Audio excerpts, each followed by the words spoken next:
Hey, everybody. Welcome back to the Optimized Ecommerce Podcast. I am your host, Tanner Larsson. And today we've got another one of the Build, Grow, Scale team members on the call with us, Joseph Leo. We are going to be diving into some cool stuff with him. So a little bit before we get into it, Joe has been with us for, well over a year now. What are we at now, Joe? 2 years. Yeah. See, I've been screwing that up on every podcast. I go, it's only a year. But, I'm the guy that when I talk to my wife and I go, hey, babe, remember a couple of years ago when we did that? And she goes, you mean 10 years ago? I'm really bad at numbers and like how long ago things were. So I also don't know my own age. So I usually ask my wife how old I am when it comes time to answer that. But anyway, back to things I do know about, which is e-commerce. And Joe knows a lot about e-commerce too. Joe is one of our revenue optimization experts, and he works in our Amplified Partner Program, working on our AMP stores and doing all the optimizations and helping these stores grow. But he also works with our ads team. He helps work on the information side of the business as well in terms of teaching what he knows to our students and everything else. So he's really, really well versed in what we're going to be talking about today, which is customer avatars and what a customer avatar is, why they're important, and then how do you leverage them in your business. It's a topic that gets kind of talked about, but then glossed over because it's hard work. And by hard work, I mean, it takes time. It's not like a magic push button thing that you just create and it's done. So most people don't like to spend the time to do it, but it's super, super valuable. And Joe is going to kind of walk us through this whole process of what a customer avatar is and how we can leverage them. So with that said, Joe, thanks for jumping on. Yeah, thanks for having me. Absolutely. So let's just dive right in. All right. So let's start with the basic question for those people who don't know. What is a customer avatar and why do people care? Why should they care? Right. Right. Yeah, definitely. So a customer avatar is so important for a business because in marketing, there is this quote we pass around very often, but like you said, it's not done enough. And that is, if you're speaking to everyone, you're speaking to no one. And that's your message to the market, right? So if I had asked somebody, one of our e-commerce education, one of our students asked them, what's your customer avatar? And they would say, they're working moms and they got 2 kids. That's not enough. That's just your customer profile. But when it comes to customer avatar, you got to identify their goals, their value, their actual demographics, how they feel, what they always talk about, what do they feel about certain solutions towards their problem, and all the rest. And all of a sudden, you get to have a clear picture of who you're really trying to sell to. And that's what makes customer avatar so important for a business. It's kind of like, that story where a couple of blind people, they're blindfolded and they're trying to figure out what an elephant looks like. One touches the elephant's leg and thinks an elephant looks like a trunk, and one touches the elephant's nose, and then that person thinks an elephant looks like a snake, and all the rest. But in reality, they just got to open up their blindfold and look at the whole picture of what an elephant is. Then they know what it is that they're actually describing. So when it comes to marketing, when it comes to selling your product to an actual person, you can't guess. You can't touch it once and just say, oh, that's who I'm trying to sell to. Therefore, I'm going to create my product, create my copy around that, and just kind of skip over that research part. So customer avatar, the most important thing is to understand your customers more than they understand themselves. Then from that point on, your marketing, your product, your message, your customer service will just kind of fall in place, and you have you have a more chance of success than anybody else. Yep.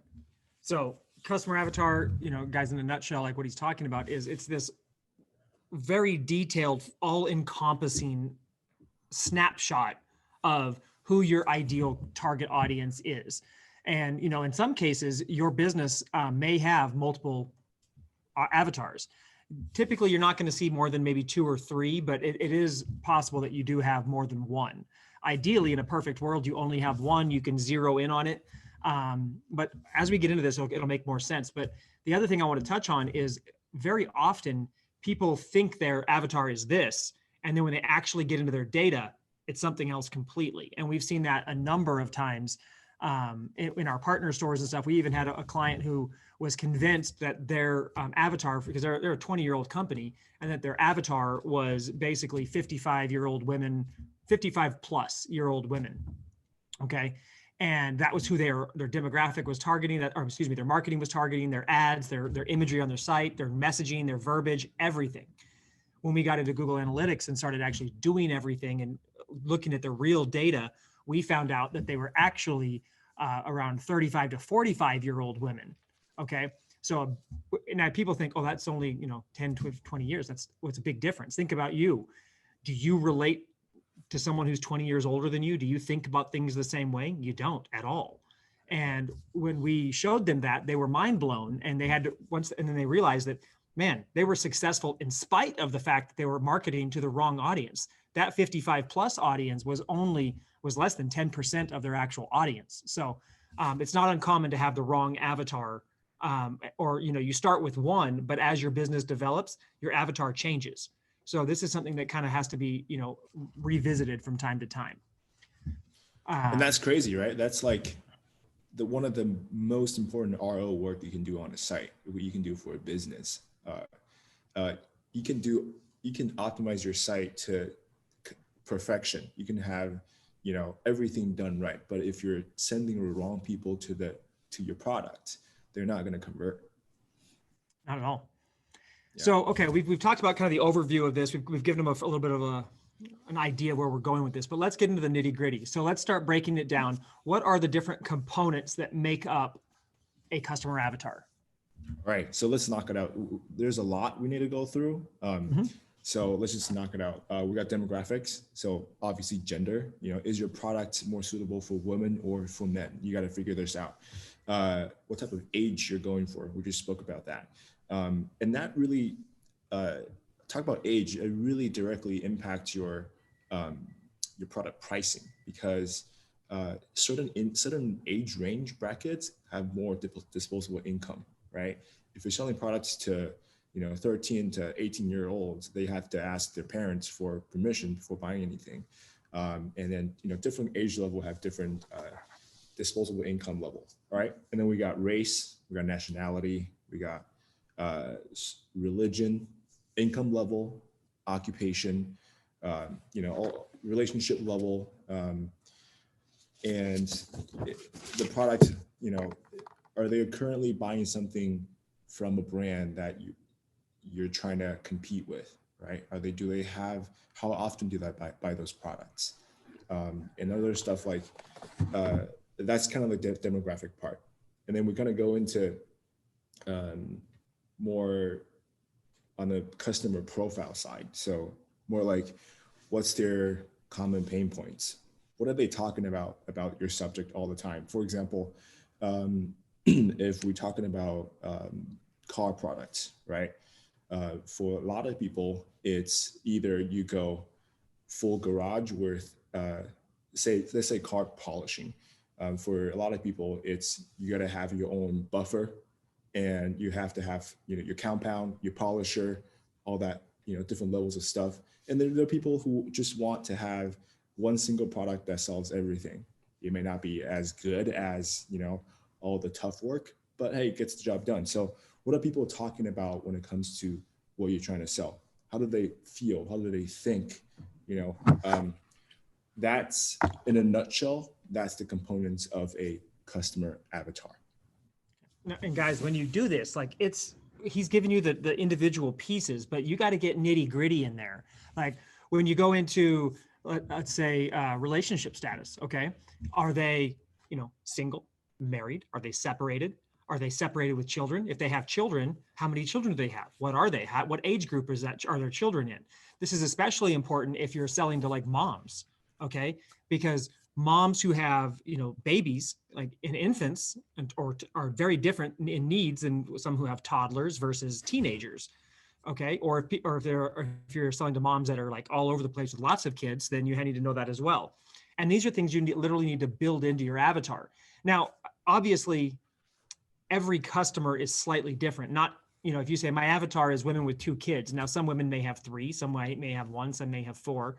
but you're kind of looking for the median, the average of like, hey, this is the ideal customer. If someone has more or less, that's great, but we're speaking to the absolute best version of what our ideal customer would be. So if that's a divorced mom with 2 kids or 2 toddlers, then that's your ideal customer. If the mom who buys your stuff happens to have a toddler and a teenager, cool.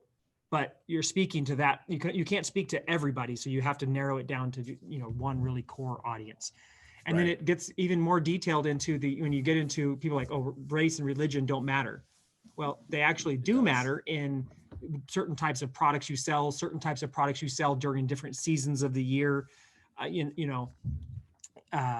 So all those things play a role, and you need to build that into the customer avatar. You're not being racist or anything like that by saying that your customer avatar, is Black or white or Hispanic or whatever. That's just who it is. Like if you have a product that is made for a specific type of person, then that's who you're marketing to. It's not racist to say that's who you're marketing to and have that as your customer avatar.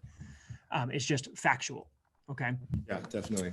That woman with 2 kids can mean many, many different things, right? Yeah, single mom and married mom is very, very different. Their lifestyle is very, very different. So that's something like you got to tap into to be able to relate to your customers, and that's something you can then use and really create good messaging that your customers can relate to. Yep. So we got the components. Now let's talk about how to actually put those pieces together and create a customer avatar. Mm-hmm. Yeah. So a couple of steps we can kind of go through, and we won't talk about the actual tools and all that, because that's something that it can get kind of complicated, and that's something we do teach something we do teach at BGS. We talk about all that in e-commerce business blueprint in the beginning stage, and this is not something only done for the beginners should do. Like if you're just starting out, this is something that a lot of established companies that they kind of skipped. But once they come back and do all of this, their business kind of pivot from there as well. So, all right, so let's talk about the steps. All right, number 1, you have to identify their goals and their value. So that's it's a little bit vague. So what do you mean by goals? Let's take an example. And this is an example that we used in e-commerce business blueprint that Jeremy talks about a lot. So let's say someone's name is Gary, and Gary sells custom-made cars for clients. So basically, he takes these old cars that's rusted and not working anymore. He does an engine swap and cleans out the paints, does the interior, and make it look amazing for a customer, and sells them for high value. All right. And his goals would be, he wants to have his car perfected so that his customer will see the value of his work. All right. That's his goal. And his value would be, he's committed to doing honest work. He's committed to doing quality work for his customer. He doesn't take any shortcuts. That's his commitment. So then identifying your goals and value would be knowing what your customer wants, what they desire, and how they're committed by what set of rules or what set of moral rules that would set them on a guide towards their goal. Does that make sense? Mm-hmm. Yep. Yep.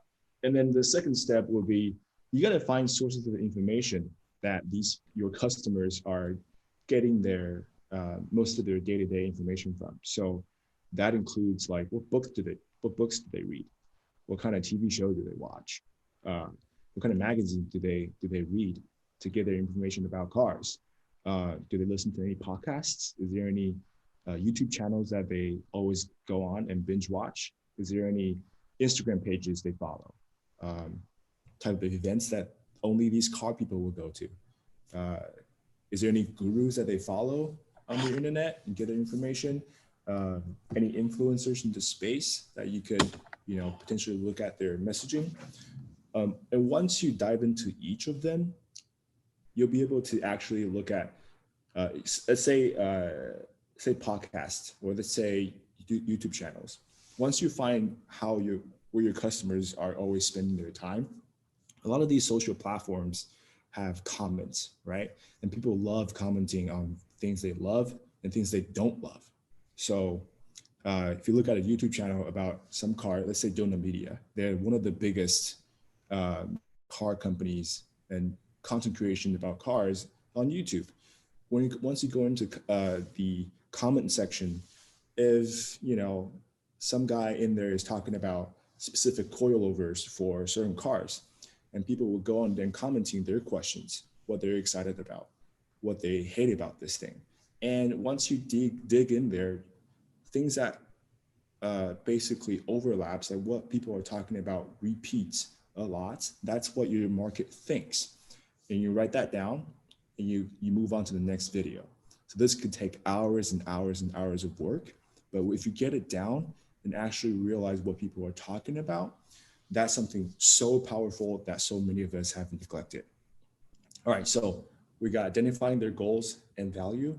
We have finding their source of information. And this is just not YouTube, right? That we're talking about book reviews. We're talking about Product Instagram reviews. page. Yeah, product reviews, exactly, on Amazon, right? Go through all of that. Look at the 5 stars, but look at the 1 stars. Look at the 2 stars. What people are hating about this. And it's not just what they hate about the product, but sometimes they bring their context into their review. For example, I could be looking at a buffer for the car paint, right? This, how do you call it? It's called a buffer, right? Yeah. Yeah. So I'm looking at the buffer, and then the product review, I look at the 1 stars. It's not only about, oh, this doesn't rotate as fast as the other ones, but the cord isn't long enough. I have a small garage, and the cord is only less than 2 meters. My plug is all the way down there. How am I supposed to, polish my car with cord being 2 meter long? It should be a 10 meter long cord. And then you start to realize, oh, okay, like in certain places, people have smaller garage than other people, and you kind of have to fit their need with, better product specimens. So this is not only about how they feel about something and what they talk about certain products, but it not only helps you to better your copy, better your targeting, it also helps you create better products, right? All right. And what type of events do they go to? Is there any special events that only these car guys would go to? Are there any, and once you identify that, you can look at, okay, what type of products are being sold at those events? What type of topics are being talked about at those events? And that's where you can get really deep into understanding where they are getting your information, because that's the language you will use when you speak to your customer, and they can relate to it. They know, oh, you're one of ours, I'll buy from you. You know what you're talking about.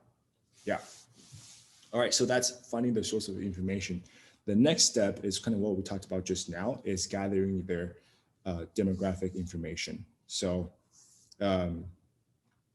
what happens here is you want to create a fictional person from what you gather. So like I said earlier, their gender, their age, and then you literally write it down like a fictional novel based on what you gather. So you can say Gary is 45, and from that point on, and he lives in Reno, and he's got 2 kids, and he is single, and his kids in college. And what he's trying to do is put his kids through college without financial trouble. And every day he drives to work, gets stuff done, and on his way back he listens to a certain podcast. And when he comes home, makes dinner for kids, and he sat down on the couch and he's thinking about, where can I find the best products for my work so that I can deliver better value. stuff like that. Like really get into details about your customer, their day to day, and write that information down and think about where can you insert your message that will help them better their lives. Okay. Number 4 is find their challenges and pain points. So through all this source of information, you got to find what are they currently being challenged in the day-to-day. When it comes to your product, how can you really serve them in a way that your product can solve their problem, can solve their need, fulfill their need? A lot of times, like these e-com stores, like we talk about, oh, like our product does this, our product does that, and it's made with premium material, and we got fast shipping, great customer service, but how is it going to help your customer? You got to tie all your benefits, all your features into how it's going to help your customers achieving their goal and filling their need. All right. And the last one is list out all their objections that they could have. So about certain products. So for example, like what I just said about the buffer and the cord not being too long. Can you list that out in your product page? Can you list that out in your ad copy saying, hey, we got a, extension cord comes in the package, right? And can you talk about, what type of products have they purchased before that burned them, that they really had a bad experience? And this is where the Amazon 1-star review really comes in. You can dig in there and look at what are people hating about these products, and can your product solve that problem and specifically answer to those potential objections? And that's a nutshell, the 5 steps. Identify your goal and value, find the source of information, and fill in the demographic info, create a frictional person, literally, and then identify their challenges and pain points. And last one, you got to list out their objections. That's awesome. Yeah. And that's right on. And some of that, he's giving you a very big task here, guys. And it's hard. And it's honestly, when in like our e-commerce business blueprint, which is our, startup and beginners training program for people who want to get into e-commerce, we teach them how to build a business. And that's one of the things people try to skip over all the time because it's hard. They get stuck on it because they don't, it requires lots of research and labor and just kind of assimilating data and then looking at it and then putting it together. But once you do that, I promise you it's super valuable. But I want to touch on one piece that he said where he talks about you actually write out your customer avatar. So ideally your customer avatar should be basically, it should all fit on one page. Okay. And there should be a name, you should name them. And it shouldn't just be John Doe or Jane Doe or something like that. Give them a real name like Gwen, or what is someone in your, like, who's your ideal customer? What do they look like? If you have in your business, now sometimes this happens, you may have in your business someone who, as a customer, just epitomizes the perfect customer. And if that person is Christina, then your customer avatar can be Christina and you can build it based off of them. But you write it out. You write out the entire story. And if it makes it easier, treat it like a fairy tale. Once upon a time, there was a person named Christina. There was a girl named Christina who has 2 kids, married, works at eBay, blah, blah, blah, blah, does all this stuff. And like you tell their entire story of their emotional state, what they struggle with, how their, spouse is, into it or not into what they're doing. Do they have support? What's the relationship with their kids?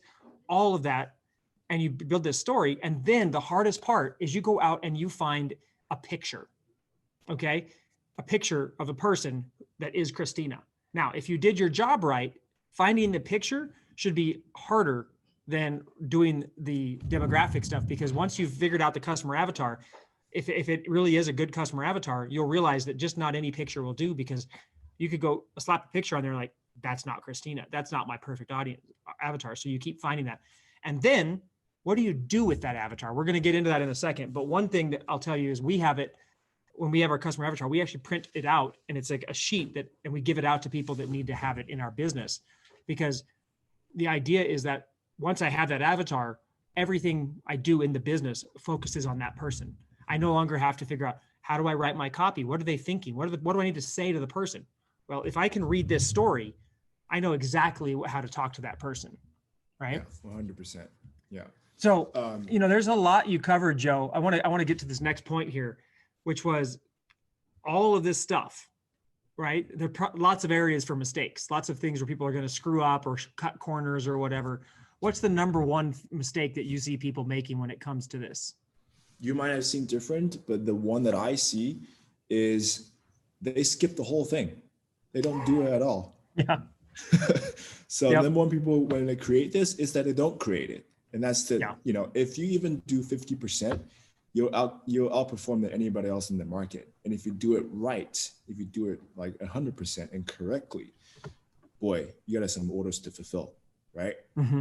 So yeah, that's the number one thing. Maybe you've seen something else. Yeah, no, I agree. I mean, it's amazing to us, not only in the beginner side, but also in our amplified partners and our established stores that we work with, how many people don't have an avatar, or when you ask them who their avatar is or who their to describe their avatar, it's like 2 sentences.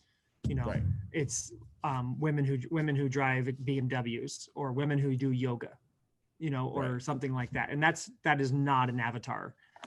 Or even worse, they're like, everybody's my customer. Like, That means you're selling to nobody. Definitely. Yeah, you're selling to nobody.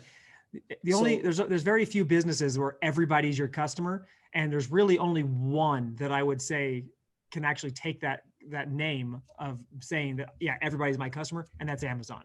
Okay, and even then, not everybody's their customer. There's people that absolutely hate Amazon.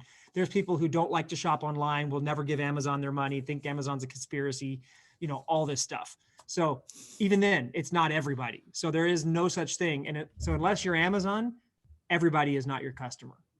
Yeah, definitely. And one thing I want to touch on is people who are listening to this show, like if you're spending your, like weekly time listening to our show, chances are you have a business already. So a quick way to do all of this is actually talk to your customer. So look through your Excel spreadsheet and look at your customers and just call them up. And, obviously, don't call them up without any emailing or something. Let them know you want to talk to them, incentivize them to talk to you. And I guess a short way that we've been doing this, an easy way of us been doing this, is setting up the post-purchase survey, because we do ask them to talk about a lot of this stuff, in a condensed way. But actually talking to your customer, talk to your customer rep, right? People who are dealing with customer service, talk to them. And because they get a lot of these, day-to-day talking to actual customers, they hear the language they're using, they hear the situations they've been in using your product. So talk to all of them and gather as much information as you can. And you have a leg up compared to those who don't have customers yet, who are starting a business. If you have a business already, you have made sales with people, talk to them.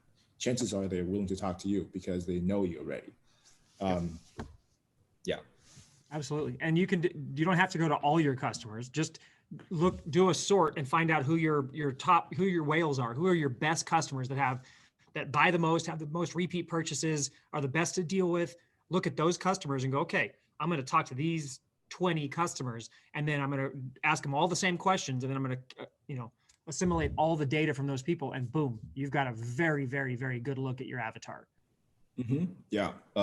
One way quick way to do it, you have all those CRM softwares, but if you have your Google Analytics set up correctly, you can look at who are coming to your site and geographic locations, and you can look at affinity. You can look at the shows they follow, people they follow on YouTube, people they follow on Instagram, people they follow on Facebook, all kinds of stuff. If you have your GA set up correctly, and it's something we do at BGS as well, we try to help people get their GA set up correctly, get their data right, so they can go in and dig all kinds of information.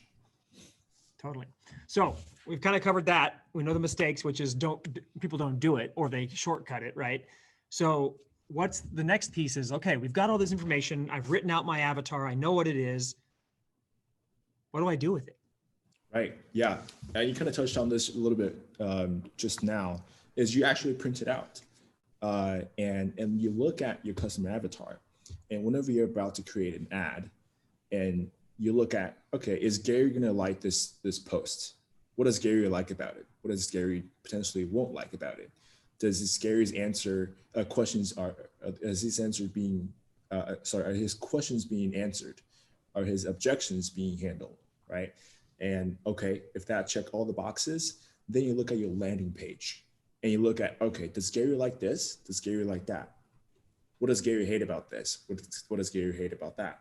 And you do that for every single page, every single process, not just acquisition, but your emails, not just, pre-purchase, but post-purchase. And you do that with everything in your business in a way that everything that you do is aligned with this North Star of your business, which is your customer avatar. And this goes beyond just you. Like if you're listening to this, you're more than likely you're the, either the owner, director, C-level executive of your company. It's not just you who needs this. Like if you have an ad agency, the ad agency should have copies of your avatar so that they know, because otherwise, if you don't give it to them, they're not going to know, and guaranteed they're not going to do that level of research. So if you hand them the avatar, say, hey, this is who our ads are talking to. If you have a copywriter on staff, they need to know the avatar. Your customer service reps say, hey, these are the kind of people we're working with. Your team in general. If you have a product design team, if you have a packaging team, or anybody who handles, maybe it's an outsourced company. A lot of these could be VAs or companies that you just hire contractually when you need them. Hey, we're going to design new packaging for our new Build Grow Scale water bottle. Cool. Well, here's our Build Grow Scale avatar as we design the packaging. The packaging we design has to fit this person. Okay. And the more people who are in touch with your business that have that, the better off it's going to be. And then the thing is it's what it does is it gives you it's a sounding board. It's like an instant feedback loop on you have an idea for a new ad creative. Well, before you go out and create the ad creative, look at your avatar and run your ad creative idea through the avatar. And if the avatar, you're like, oop, yeah, Gary wouldn't like that. Okay, well, why wouldn't Gary like it? Can we adjust it? Cool, now let's go create it. So it saves you from just throwing shit at a wall to see what sticks, because you have a sounding board to look at and go like this. Now, another way we use this, and that we've done this very successfully, is when we have a scrum meeting in the office or whatever, or it's a little bit different now because our team is all virtual, but when we used to have everybody in the office, we would actually have a meeting about something, and we would pick one person at the meeting, and their job is to become the avatar. And so they become Gary, whether they're a girl or a guy or whatever, they become Gary, and the entire meeting, their job is to be Gary and either say, I like that, I don't like that, and just basically be the person. And then we have to get Gary's approval to move something forward. And it works out incredibly well, especially when you're designing new marketing campaigns, new creatives, trying to figure out what's making your site convert or not convert. And guys, when we talk about this, it sounds like a lot of work, but it's what we do, okay? And it's part of the reason that we're able to get stores to convert so well, because we understand the traffic and the people coming to those stores so well that we can pave the way by smoothing out that buyer's journey for them. Now, the thing is, when we say, streamline or smooth out the buyer's journey, it's for the audience. It's contextual for that site. What's smooth for this site may be choppy and jumpy as hell for another site. It's not like you copy each site and they're all the same. You have to do this all the way through, but you can't optimize your store if you don't know who your avatar is, because the optimization you make may actually trigger your avatar and cause your conversions to go down, even though you watched a video where you're like, oh, Tanner said, do this on my store. And he's like, well, why doesn't it work? Well, because your audience is 55-year-old women, and the audience of the store we were talking about was 25-year-old men, and it was a knitting store versus a testosterone store. Totally different, right?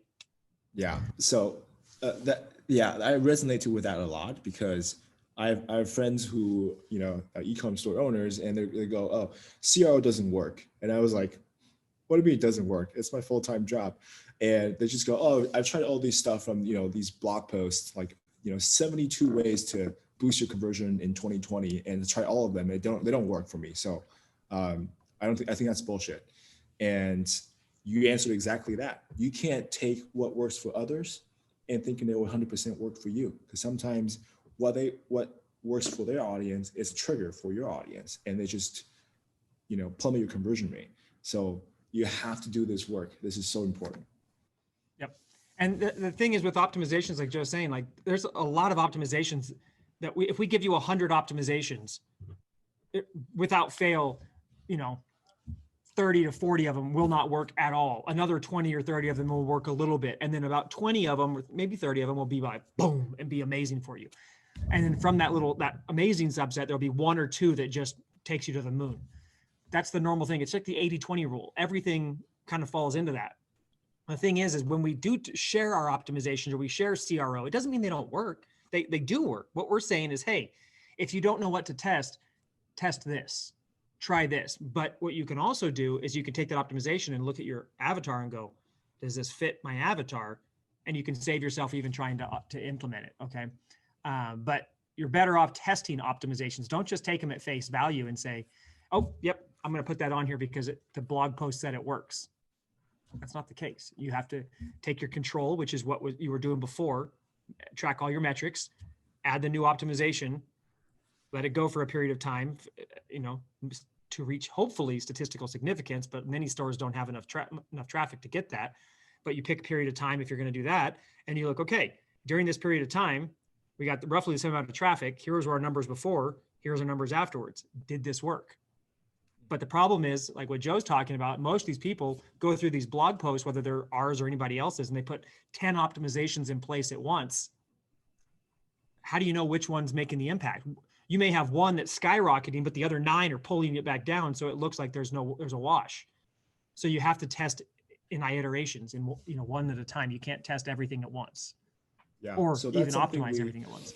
That's something we go through pretty extensively in one of our free blog posts. So you can just literally read it and implement 7 things to do with your site if you don't have enough traffic to A/B test.